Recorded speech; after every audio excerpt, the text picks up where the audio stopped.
You're listening to the Unlocking Africa podcast. My journey started in Rwanda 4 years ago, linking up local curators, giving them the visibility they need in the marketing, and at the same time changing the negative narrative of our continent.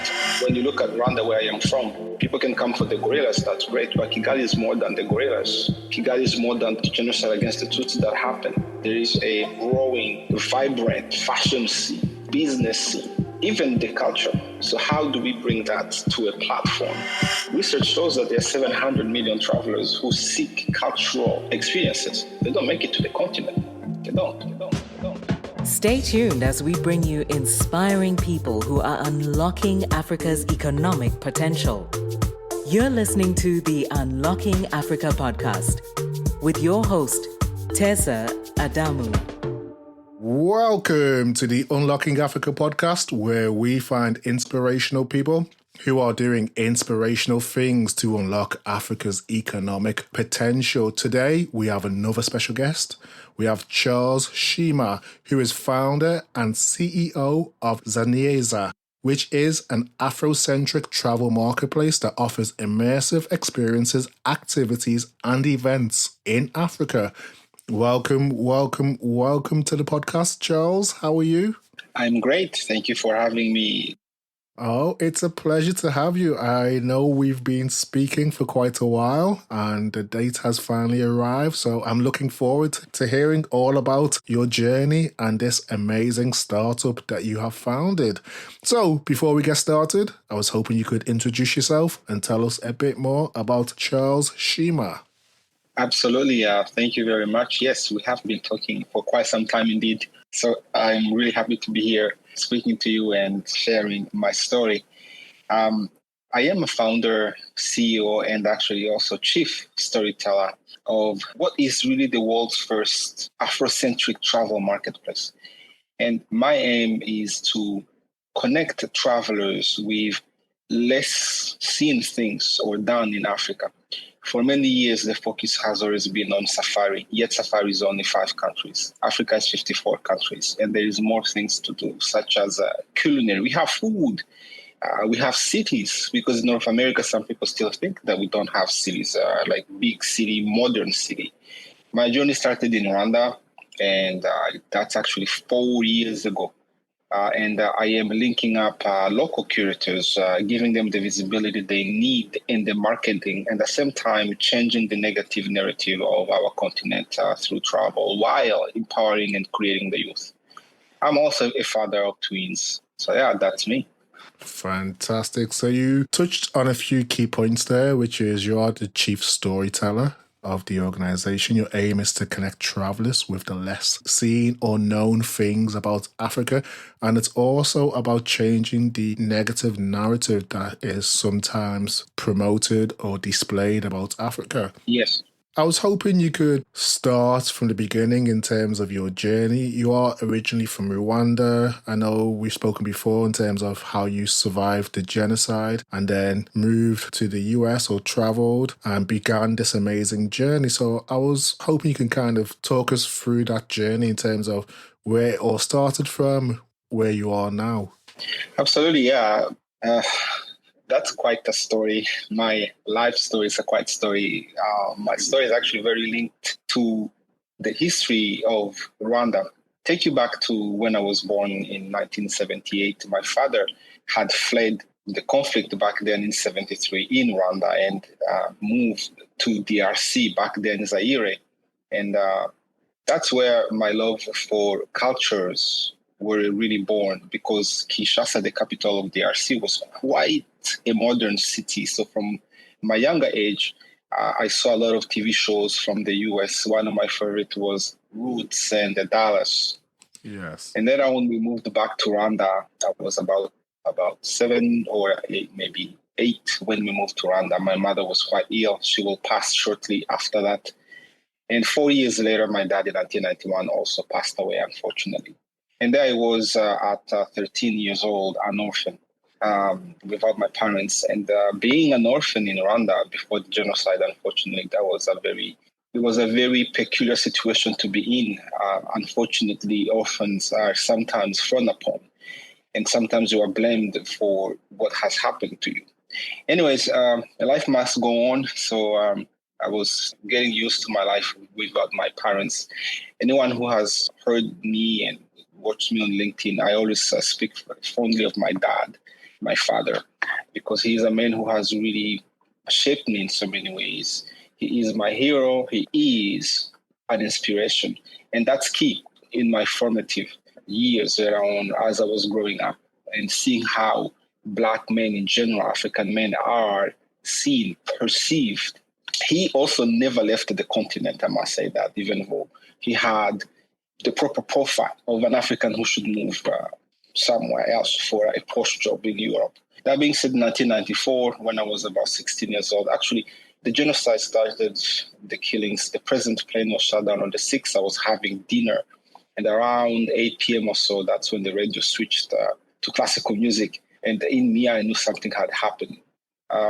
Like a few days before I turned 16, really, my life changed completely. The genocide against the Tutsi started. I survived it barely. And I remember when I was at the checkpoint, I was almost going to be killed. And actually, I'm the only one who survived. Wow. I said to myself, if I survive this, I am going to leave the country. I will never come back. And really, that's what happened. So from Rwanda, I made my way again to DRC, this time on the border in a town called Bukavu. Luckily, I had gone there. Initially, I was born in Kinshasa in the west. It's quite farther from where I was now in Bukavu. And I kept going until I made my way to Kenya. And from Kenya, I was able to come to Canada, where I've been for many, many, many years. And really, I didn't have plans to go back home. I had not seen Rwanda or the continent in Africa for 24 years. I only returned in 2018. And the rest is history, as they say. And 24 years before I went back to Rwanda and the continent in Africa. And I actually wrote a song that was actually sung one of the popular musicians in Rwanda. So it is quite a long story, but I hope I've summarized it as much as I could. Thank you for sharing that. Obviously, it's quite a traumatic experience, but it's great to hear about your inspiration that you took or have taken from your parents, your father, and also the journey that led you from Africa to Vancouver, which has brought you on this path of the great work that you're doing. So how did your experiences, do you believe, shape your vision for the company that you're currently running? Absolutely. As I said earlier, being born in Kinshasa and from an early age, seeing the many cultures, I must say I was one of the privileged few. I went to, at that time, a Belgian private school. We traveled between Rwanda and DRC, even did some travel within the country. My father, who works for the United Nations, we will have many guests from all over the world. So it became quite normal to meet people from all over the world. And then the very challenges I faced as a vulnerable young man really shaped me. Losing my mom when I was young, seeing her when she was sick, but she never gave up. Similar thing for my dad. They really fought until the end. They never gave up. To this day, as you build a startup, it's quite hard. You had the pandemic. You don't have the funding you need. You have to deal with rejections. So in me, with everything I've faced in my life growing up, you can see I am more than an ideal founder who goes through these challenges of a startup and still find a way to keep going no matter what. Fantastic.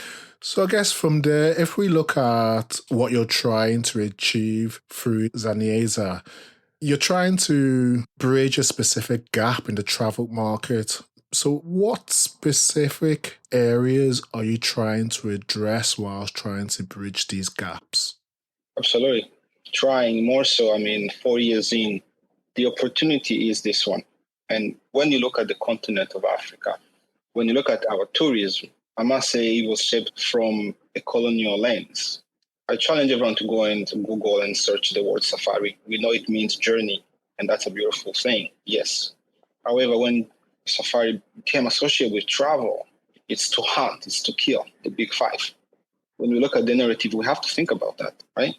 as people of the global African descent, because for a long time, we didn't really have a say on how we shape tourism, on how we tell our stories. Now we can. When you look at Rwanda, where I am from, for example, people can come for the gorillas, that's great, but Kigali is more than the gorillas. Kigali is more than the genocide against the Tutsi that happened. There is a growing, vibrant fashion scene, business scene, even the culture. So how do we bring that to a platform enabled with technology and as well as an AI? I've always pitched ZaNiheza before ChatGPT that is going to be an AI-powered platform. It's not just a question of, hey, I have this website and I'm just going to replicate. If you Google travel to Africa, you will come up with safari. It's like almost every package is going to say 8-day safari. Have you seen that? Yes, of course. And when you look in Europe, in UK, when you look even in Asia, they have beautiful marketplaces. And you ask yourself, if you look at Get Your Guide, if you look at Tour Radar, and you look at Klook in Asia, now, do you know of a similar platform that really promotes our continent to that level? Well, now we have ZaNiheza. It has to get there.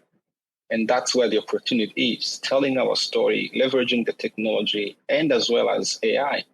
And also being at the table. It's key that we are at the table where the decisions are made, where they discuss travel and the tourism to that high level.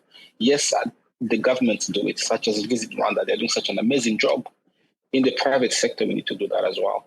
We need to find innovation through travel. So that's where ZaNiheza is coming in, is building this beautiful platform that can compete with the Get Your Guide in Europe or Klook in Asia. Thank you for that. You mentioned historically Africa's travel industry was created or crafted through a colonial lens. I guess this is an obvious question. Why do you believe it is important to showcase the diversity in Africa's travel industry and to move away from some of those historical and stereotypical images of African travel? Yeah, because even I, who is passionate about travel and tourism in Africa, every day I discover beautiful destinations, beautiful things to do on the continent. And I ask myself, why aren't we seeing this? For example, in South Africa, they just finished the Culinary Festival, the STV that has been running for many years. It's a beautiful festival where people can go share food.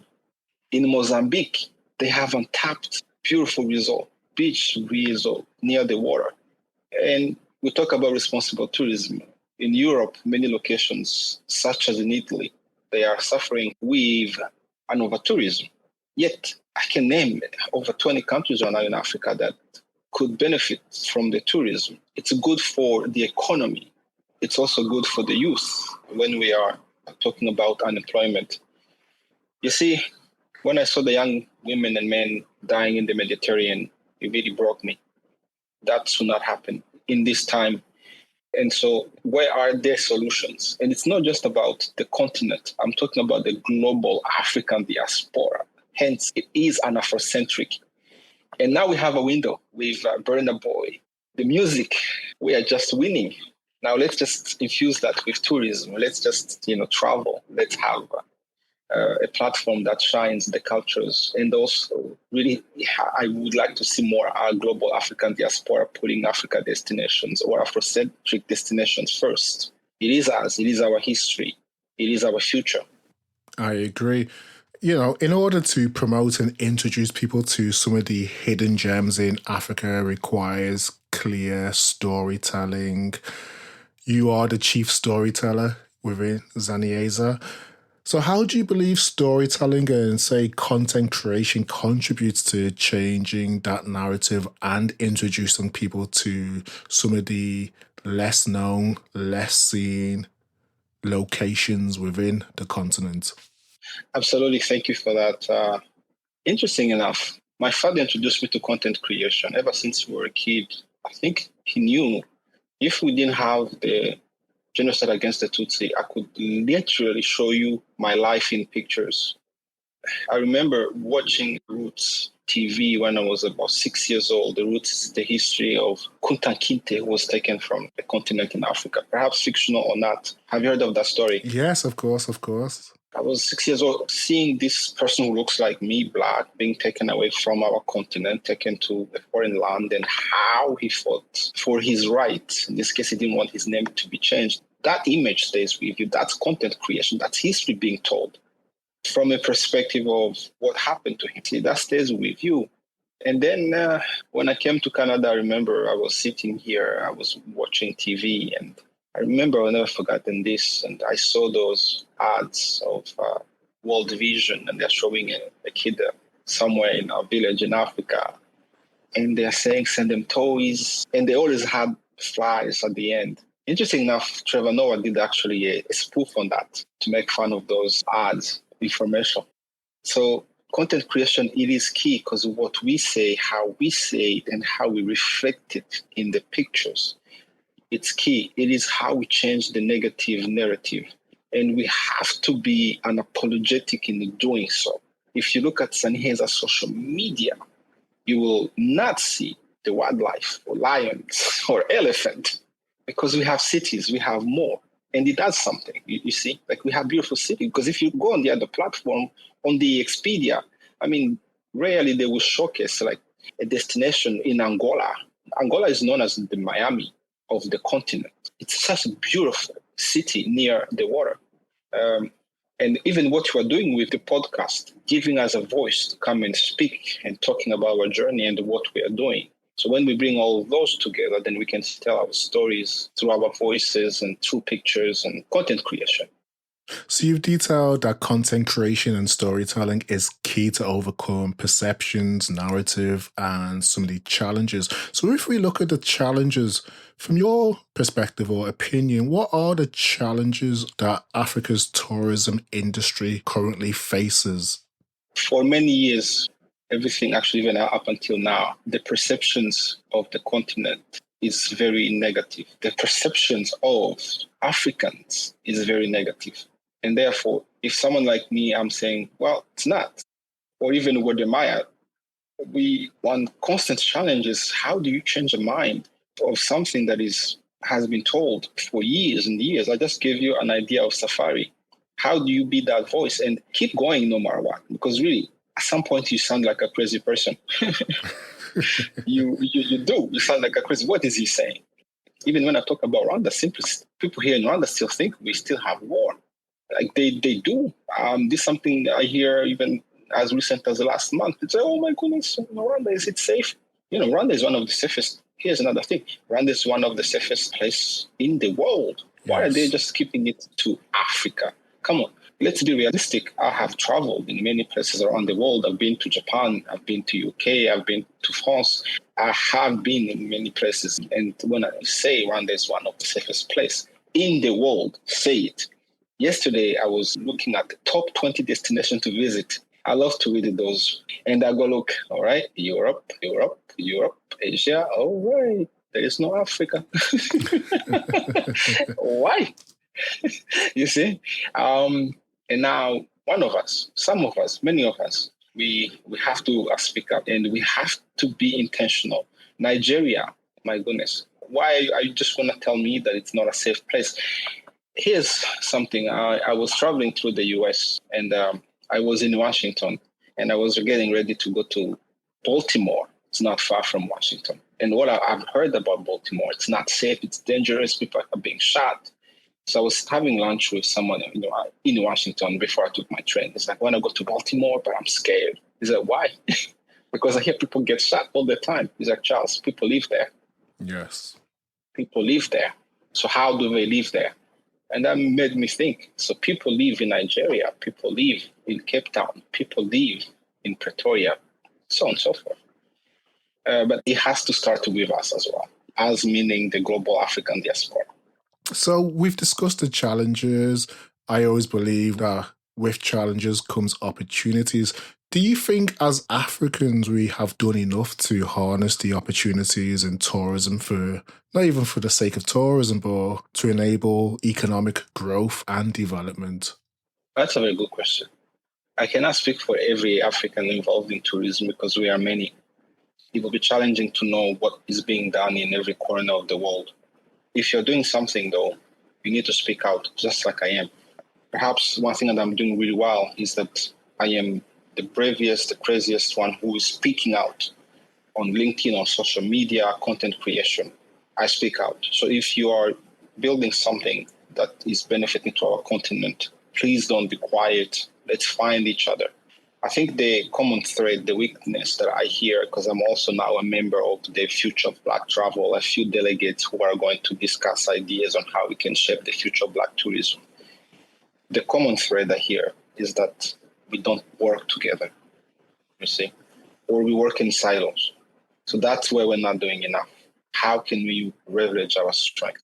And some of those solutions that we need to work with, I am doing it. For example, I'm traveling to Rwanda in November, and I said to myself, well, why can't I go to Kenya and go to Uganda and to go to Tanzania and meet with locals in each one of those countries, especially the youth, and share my knowledge on how we can leverage travel tech, because the future is in travel tech.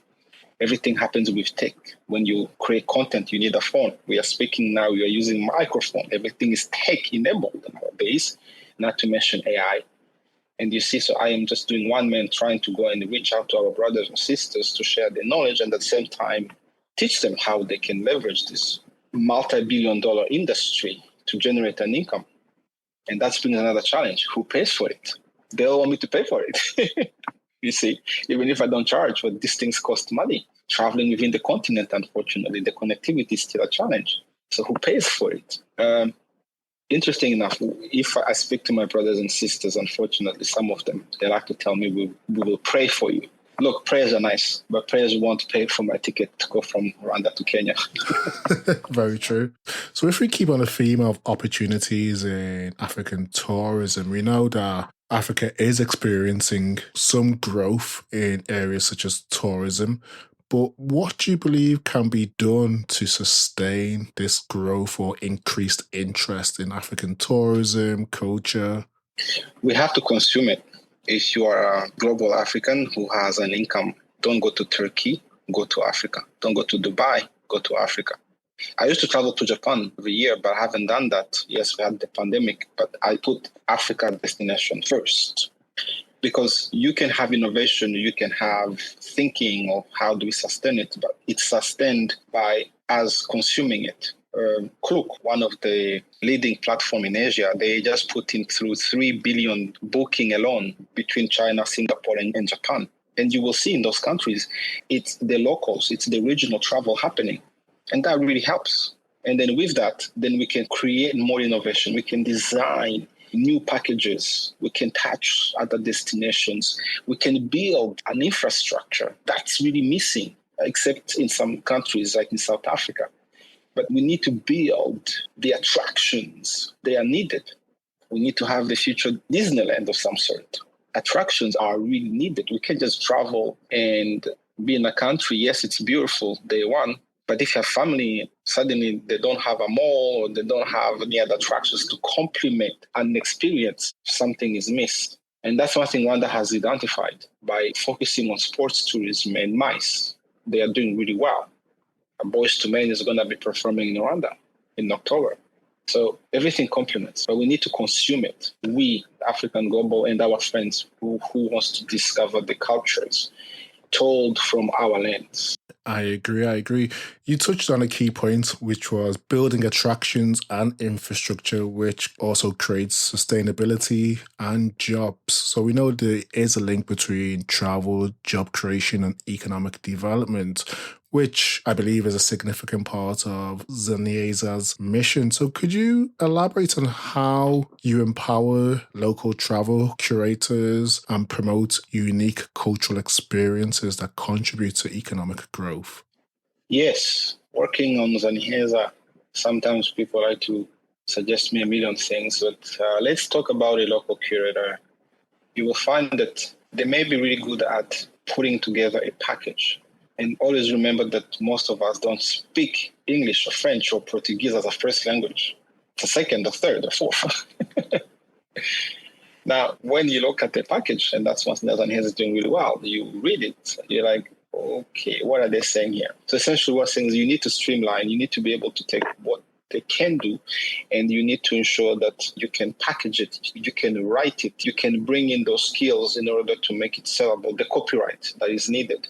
You need to also educate them how to use the technology. They need the tools, they need the booking software, they need to move away from wire transfers. So they need those resources and those tools, and they need the visibility in the West and the credibility. And when we do all those things, which is what we are doing, then we remove those uncertainties that, okay, is this going to save? When I'm reading at the package, am I going to get value for what I am buying? It is quite a lot of work. People don't realize it is quite a lot of work, because it's like people design shoes or clothes. I design packages enabled by the technology, and we are just getting started.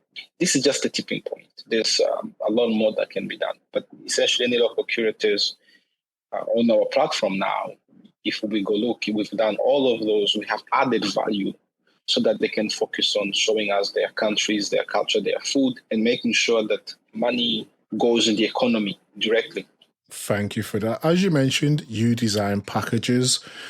With the packages that you design, are you seeing more interest from people outside of Africa or from people within the continent in terms of those who are interested in the packages that you're designing? Both. As ZaNiheza grows, both. This is a long-term thinking and strategy. When we first launched, our first travelers were from Philadelphia, a family. I never thought in a million years that we are going to welcome travelers from the US, Philadelphia, in Rwanda, and family. And as we grow now, I am seeing an interest from travelers in South Africa, for example. Just keep in mind that as a travel platform, there is innovations we need to work on both. But for the last 2 years, my focus was on building a supply. That's key. Working with local curators in Tanzania, in Uganda, in Rwanda, in South Africa, in Namibia, in Botswana, identifying and educating them that, look, safari is great. ZaNiheza is a modern safari. You're really changing something. You're like, all right, now you want me to do city, but I've never done a city and experience. What is that? I'm like, well, if I come to Tanzania, don't take me to Serengeti. Research shows that there are 700 million travelers who seek cultural infused experiences. They don't make it to the continent. They don't. And those are the repeat travelers that we want, right? And we kind of saw an interest with the Wakanda movie, or when Ghana did the Year of Return. Yes. Do you see what happened there? Suddenly they made $1 billion in 1 year just because they gave a product that people could relate to beyond the wildlife and safari. And that can be replicated in so many ways.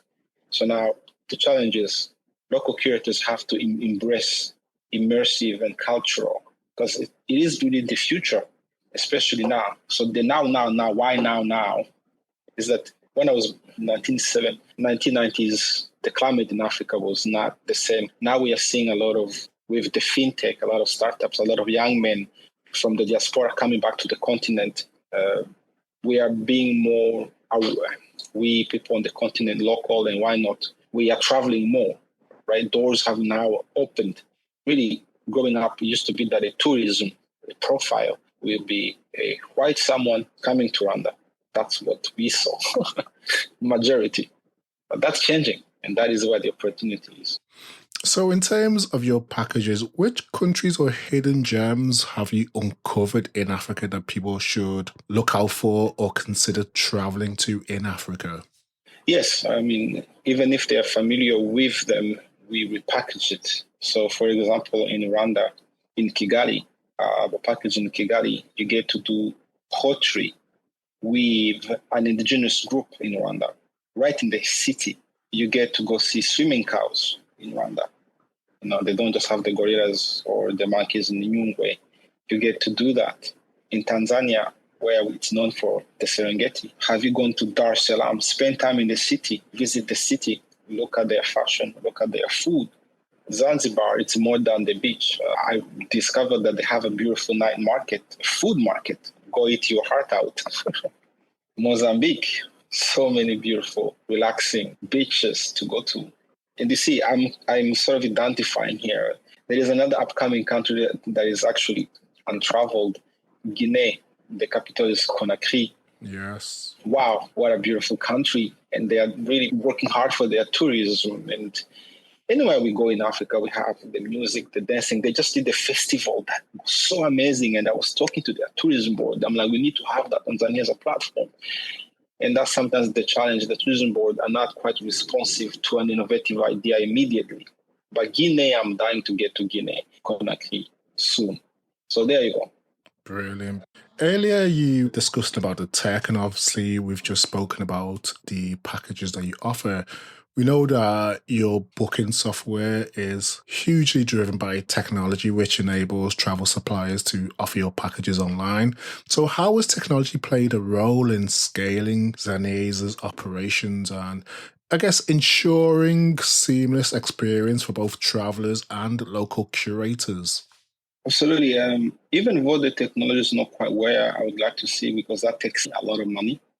I am now in a phase where we need to raise money. However, it's the vision. I've always known we need to have a travel tech, a startup. We need to enable it. We need to have AI. So we are building the foundation.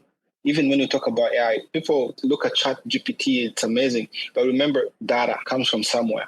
That's key. So when you look at my platform and booking, maybe my platform interface does not look the way it will be in the future. However, everything we are doing behind leads us up to that. So in terms of allow us to scale, one, we have been able to reach many local curators in many countries. I mean, after the pandemic, we were already in over 20 destinations. So that drives it. And the booking software we have right now ready to go, it's a local curator can come in on board. Most of them use their phone and they're ready to go in about 20 minutes at the most. It's faster, efficient. And then we have a payment and an easy checkout, which is also another key. You need to make sure that the customer journey on the other side is really seamless. There is more to do because technology takes money to build, but the vision is there and we're working on the foundation. And that is allowing us to grow surely, but we are going to get there. I believe you will too. As you mentioned, AI and new areas of functionality within tech is emerging every day, every hour. Tech is key to what you do and how the company is scaled. And with the increase of adoption of tech, we've seen new ways that people are engaging with tech in terms of travel and tourism. We have digitally savvy consumers that are driving the adoption of experiential packages in the travel and tourism industry. So how do you believe this is changing the industry within Africa or changing what you do? Before we can talk about change, we need to look at what's happening and seeing if we can leverage that technology to innovate and build the tourism in Africa. So with AI, let's take a step and really think about it. And let's not just be thrilled.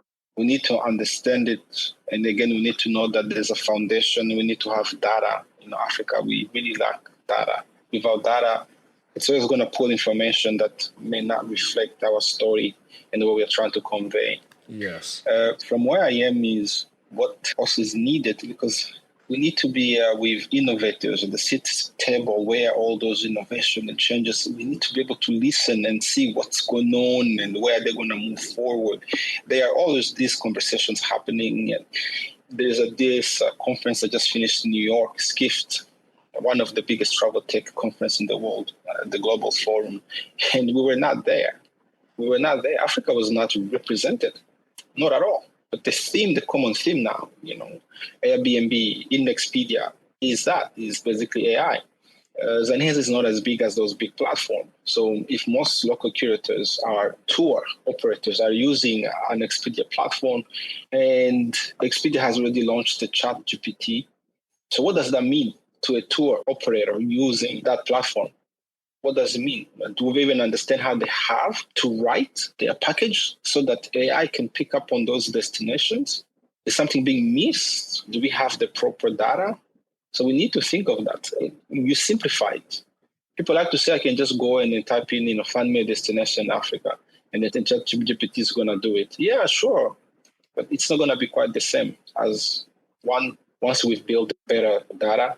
Second, if someone is doing it maybe with the help of an AI. So really, Africans in general, ZaNiheza has to succeed for all of us to be able to leverage all this technology. I can say so humbly. Yes, I totally agree. I guess with the tech, the new functionality in terms of what you've mentioned, in terms of data, to carefully craft or narrate the African story, which all fits into the wider ecosystem of the new focus or direction of African travel. We are seeing a rise of young African travel bloggers, content creators, and obviously people such as yourself. So what impact do you believe this is having on the African travel and tourism industry in terms of this fresh new approach, in terms of crafting, creating, and narrating the African travel story? Absolutely. When a content creator goes to a town and then shows you all these things to do, it takes away that fear for many of us, right? Yes. Like, okay, I can go. It's cool. I can go and do that. And yeah, we need to keep doing that. We need to tell more of our stories. So it becomes normal. Just people, for many years, all we heard was Europe. I'm sure any African my age, born, we knew more of Europe, even more than we knew our city. That's very true. And so now we have to be careful how we do it. Let's not romanticize it. Let's not say what's not true. Right? We have to be realistic in their own approach. But let's also go to those places. Let's go to Goma in the RC. Let's go to Uvira. I'm talking about those places in Eastern Africa where even myself, when I hear about them, my stomach churns because of the long history of wars, right?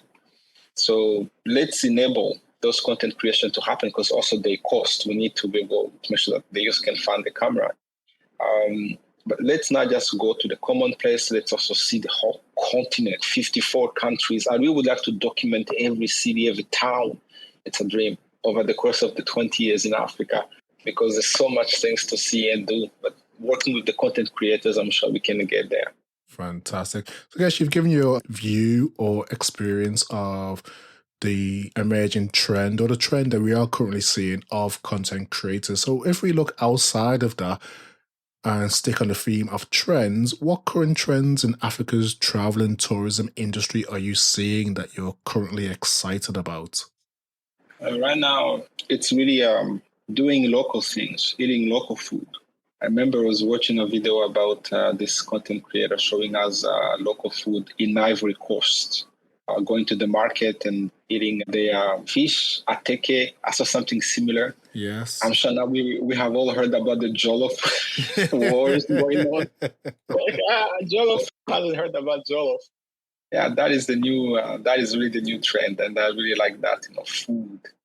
And then, of course, the Afrobeat. Really, if one of those Afrobeat singers is listening, they should find me. We can create magic. They are really leaving money on the table.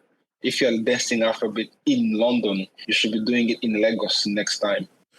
I mean, you've kind of hit something quite key there. When it comes to travel, it is about the experience, immersing yourself within the culture, whether that's the food, the music, the sights. So yeah, fantastic. Thank you for sharing that.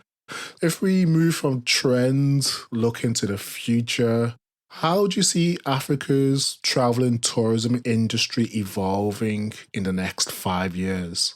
Yes, Africa being 54 countries, we have to say that. Some people think Africa is like one big happy country. Very true. So we have to make sure that 54 countries, we have to move away from how the tourism was done, tell the story from our lens. We need to be part of innovators, right?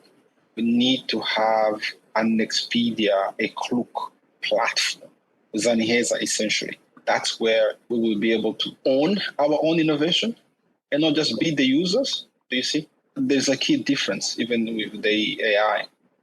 We need to own that technology. It has to be built by us, for us, and from our continent. It has to come from our mind. That thing really drives me. Like you look at this guy, Facebook, he's now doing the meta glasses, right?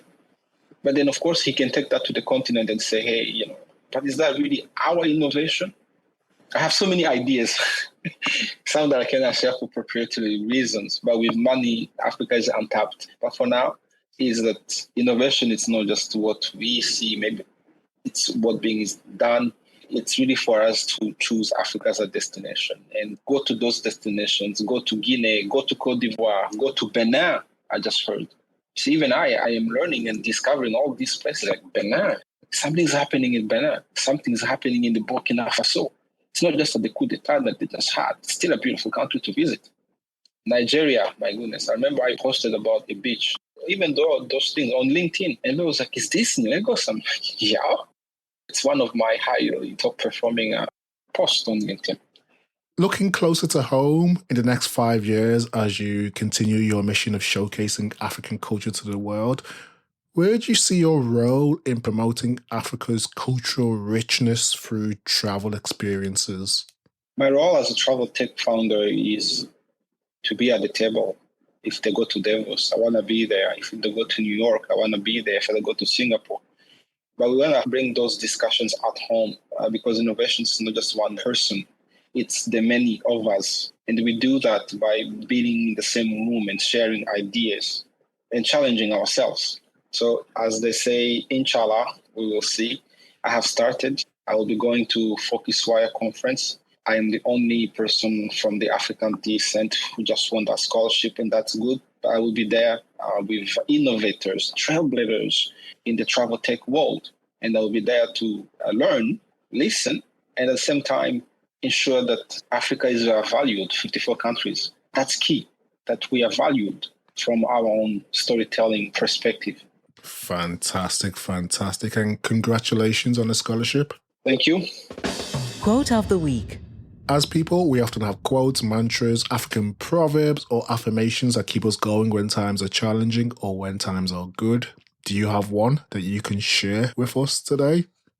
Absolutely. One of my favorite is attributed to someone in Africa, an African proverb, I must say. If you want to go fast, go alone. If you want to go far, go together. That's one of my favorite. Yes, I do enjoy that one. And it's very true. And I guess it goes back in terms of what you were discussing about building an infrastructure, building an ecosystem, also Africans working together to achieve a greater good. So yeah, brilliant. I think that concisely ties everything together in terms of what we have discussed today. So as we've come to the close of today's conversation, I was wondering if you have any final calls to action, closing remarks for people who are interested in the work that you're doing or just generally interested in Africa's travel and tourism industry. Absolutely. Travel to Africa and book a trip, the next tour, and experience an activity and go on ZaNiheza.com. That's what I would like to invite everyone to do. This is not just for me to promote the platform, but there are local curators who are waiting. And let's put the destinations in Africa first. Fantastic. And what a way to close today's conversation. So, Charles, thank you for joining us today and sharing your insights and the great work that you're doing in the world of African tourism and travel through ZaNiheza. It's clear that you're creating positive change and also a deeper appreciation and understanding for what is happening on the continent through your platform and also outside of the platform. So yeah, fantastic work, and it's been a pleasure having you on the podcast. Likewise, thank you so much for having me. Oh, brilliant. So yes, I know it's early where you are, so I'll let you get on and enjoy the rest of your day. We will speak soon. Absolutely. Thank you. Thank you to everyone who has listened and stayed tuned to the podcast. If you've enjoyed this episode, please subscribe, share, or tell a friend about it. You can also rate, review us in Apple Podcasts or wherever you download your podcast. Thank you, and see you next week for the Unlocking Africa podcast.